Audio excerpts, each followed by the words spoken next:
7:40 in the morning, late November 1944, somewhere east of the Sare River.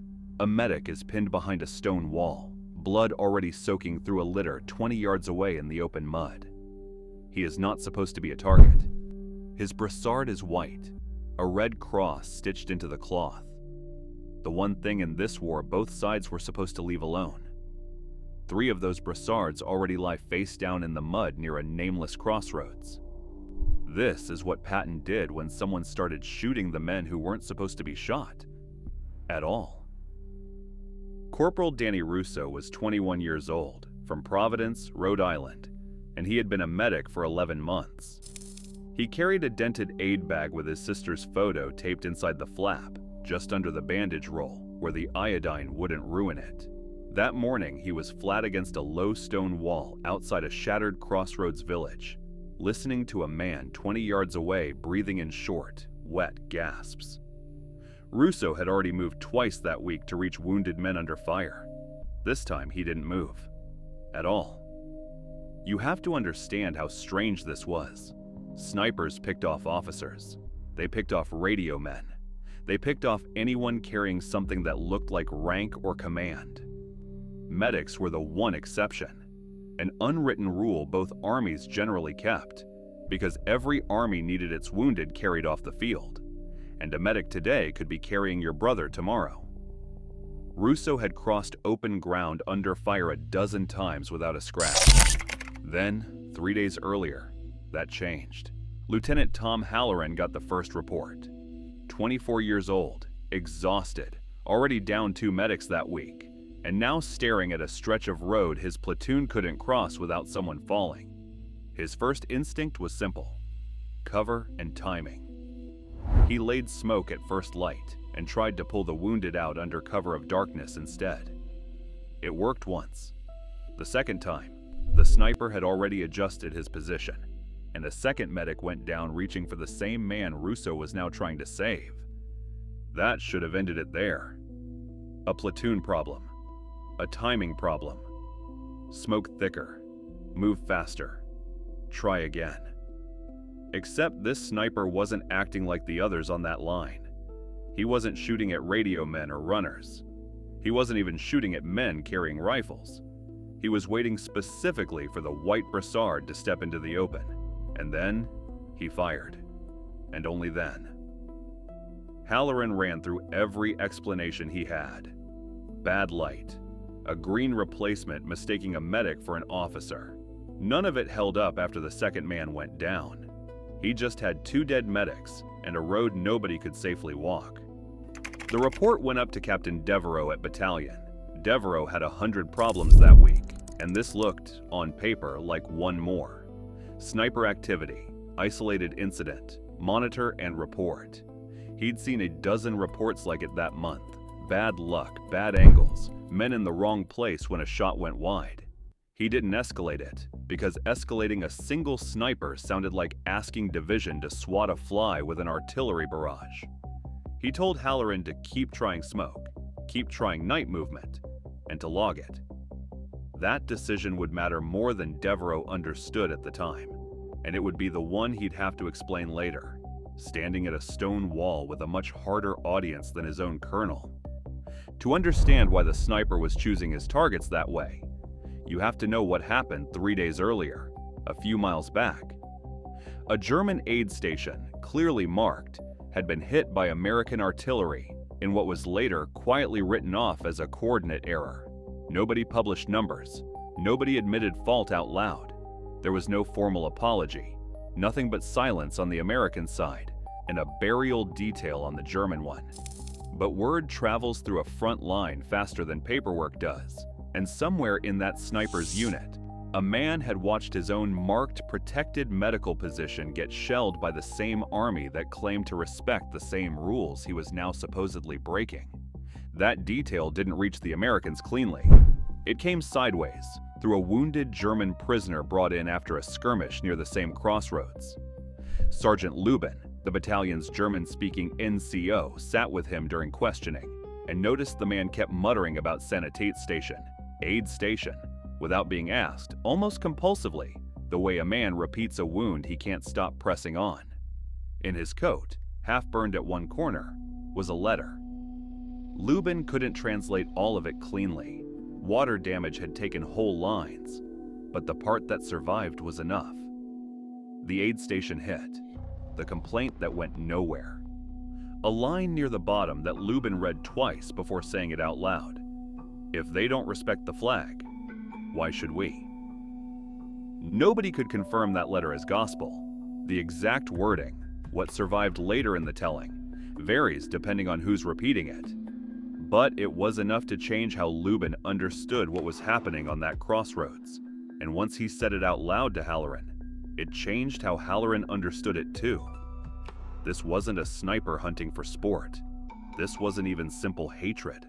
This was retaliation, deliberate and aimed precisely against the one symbol that was supposed to be off limits to everyone. And the man pulling the trigger believed he was only answering in kind. That reveal didn't make the problem smaller. It made it worse. If this was retaliation against the Red Cross itself, smoke and timing weren't going to fix it. The sniper wasn't reacting to tactics. He was reacting to a broken promise, and he intended to make every white brassard on that road answer for it, one at a time, for as long as it took someone to notice. Other medics down the line started hearing the rumor. Men who had crossed open ground without thinking twice for a year started hesitating before stepping past cover. That hesitation, multiplied across a stretched, fast-moving front, was its own kind of casualty. A slower one, but a real one. By then, the delay was no longer just inconvenient. Patton's army was supposed to be moving east, fast, before the weather closed the roads and gave the Germans time to dig in deeper. A held position near a crossroads wasn't just one platoon's headache anymore. It was slowing a column that fed a larger advance. And worse, it was quietly teaching men on this stretch of line that the Red Cross might not protect them after all. That kind of fear spreads faster than any sniper's bullet, and it doesn't show up clean on a casualty report. It shows up as men moving slower, trusting less. The report that finally reached corps level didn't come through Devereaux's logs, which stayed as thin as ever. It came from a wounded officer's letter home, mentioning, almost in passing, that his medics were being hunted, and nobody seemed able to stop it. That letter got read by someone who knew someone, and the line moved faster through informal channels than any official report had managed in 3 days. Patton was already touring this sector that week, checking on supply lines and forward positions. And when the casualty count for medical personnel crossed his desk, he didn't wait for the paperwork to climb the rest of the way up to him through the proper sequence. He asked why 3 of his medics were dead on one stretch of road, and when the answer wasn't good enough, he got in his Jeep. The Jeep stopped short of the crossroads, engine still running, exhaust curling in the cold air. Patton got out on foot, walking the last stretch toward the wall where Russo was still pinned, the litter still sitting untouched in the open mud 20 yards out, exactly where it had been for the better part of an hour. Everyone expected what they always expected from him, that he'd order the position flattened, that he'd call in whatever fire it took to silence one sniper and be done with it. That's the Patton most of these men had heard about. Fast, hard, no patience for delay. He didn't look at the sniper's position first. He looked at the litter, then at the brassards lying in the mud near the wall, 3 of them, untouched since the men who wore them fell. Then he asked the question nobody else had bothered to ask out loud in 3 days of reports and logs and smoke screens. Whose man is still out there? Not an order to attack. A question about the wounded. Halloran told him. The soldier on the litter had been down for almost 40 minutes, and nobody had been able to reach him. Patton crouched by the wall next to Halloran, close enough that Russo could see the stars on his collar from where he was pinned.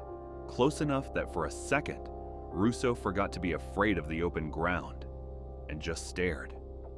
The pacing of the whole scene changed the second Patton arrived. No more waiting on smoke, no more logging it for tomorrow. The Jeep engine was still running behind him. Devereaux arrived a few minutes later, summoned by field phone that rang twice before anyone picked it up, and found himself standing in front of Patton, having to explain why nothing had changed after 3 medics down. Patton didn't raise his voice. He asked Devereaux flatly how long this road had been blocked, who had decided it wasn't worth escalating, and why a pattern of dead medics had been treated the same as a single unlucky shot. Devereaux didn't have an answer that held up, and he knew it before he finished the sentence. Then Patton turned to Lubin. "Tell me what's in that letter." Lubin read through it again, slower this time, translating the line about the aid station, about the artillery that hit a marked position, and nobody answering for it. About a man who had decided, in his own grief, that the rules only ran one direction now. Patton listened without interrupting, which surprised Halloran more than anything else that morning. When Lubin finished, Patton was quiet for a moment, looking past the wall toward the tree line where the shot had likely come from. Then he said the line that the men on that road would repeat for years, never quite the same way twice. "He thinks we don't count anymore." Nobody answered him. He stood there a second longer than anyone expected, still exposed at that wall, looking at the road like it owed him something personally. "Then we show him we do." This is the part most people miss when they hear this story secondhand. The expected move, the move that fit Patton's reputation, was overwhelming force. Crush the position, end the threat, move on. Instead, he ordered something almost nobody standing at that wall thought he would: a deliberate, visible recovery under a renewed Red Cross flag, timed and covered, but not vengeful. Suppressing fire aimed only at the sniper's likely concealment, enough to keep his head down, not a retaliation killing. And alongside it, an order that the artillery mistake near that German aid station be formally looked into, not buried the way it had been before. Money wouldn't have fixed this. Rank wouldn't have fixed it either, and neither would have threatening the sniper's position into silence with a barrage. The man on the other end of that rifle wasn't asking for comfort, or a bribe, or an apology shouted across open ground. He was testing whether the flag still meant anything to the people who claimed to follow it. Force alone would have proven his point, not disproven it. It would have told him the Red Cross only mattered when it was convenient. Patton seemed to understand that faster than anyone else standing at that wall. Get that man in. Now. Engineers marked the route along the wall where the ground gave the best cover, working fast, low to the dirt. Halloran led the litter team himself this time, not from behind a radio handset, but on the ground, moving alongside Russo toward the wounded soldier. Lubin stood visibly near the flag as it went up again, clean and renewed, deliberately placed where it could be seen from the tree line, a signal rather than a routine formality. Patton stayed at the wall the entire time. He didn't have to. He stayed anyway, watching the open ground, and the men who were there remembered that detail longer than almost anything else from that morning. Russo reached the wounded soldier within minutes, moving fast and low, the way he'd been trained to move before any of this started. No more bullets came. Whether the sniper held fire because of the flag, or because Patton's suppressing positions had made the shot too costly to take, nobody could say for certain, and the story was never going to settle that argument cleanly, no matter how many times it got told. What mattered on the ground in that exact hour was simpler. The litter that had been sitting untouched in the mud for 40 minutes was finally moving, carried back toward the wall, toward men who could actually do something for him. The broader message moved faster than the litter did. Word spread down the line by evening. Medics elsewhere on that stretch of front who had started hesitating before stepping into open ground heard that the flag had been answered for. Not abandoned, not quietly written off the way the aid station incident had been. That mattered more than any single recovery. It told them the symbol on their arm still meant something to the people giving the orders. What survived afterward wasn't a clean official report. Devereaux's log entry, as the story was remembered, stayed brief and bureaucratic, the kind of paperwork that erases the texture of what actually happened. What survived instead was the shape of the moment, passed soldier to soldier, changing slightly with each telling. The way Patton crouched at that wall longer than he needed to, the way he asked about the wounded man before he asked about the threat, the way he ordered restraint instead of revenge, and somehow made it land harder than force would have. Nobody who was actually there seemed to agree on how long he stayed, only on the fact that he didn't leave. Rousseau kept that aid bag for the rest of the war, his sister's photo still taped under the bandage roll. The brassards that had been lying in the mud were picked up off the ground that afternoon and folded, not thrown away, by men who didn't say much about why they bothered. The road that had been frozen with fear at 7:40 that morning was, by evening, just a road again, with engines moving over it and nobody flinching at the flag. The column finally rolling east the way it was supposed to 3 days earlier. Was Patton protecting his men, or protecting an idea that morning? Was it restraint, or calculation dressed up as mercy? Did he waste hours that could have gone toward the advance? Or did he prevent something worse? A front full of medics too afraid to do their jobs. Would another commander have just called in the guns and ended it the easy way? And would that have actually worked? The men who were there never fully agreed on the answer. They just agreed that the road moved again, and that somebody had finally answered the question the sniper had been asking the whole time.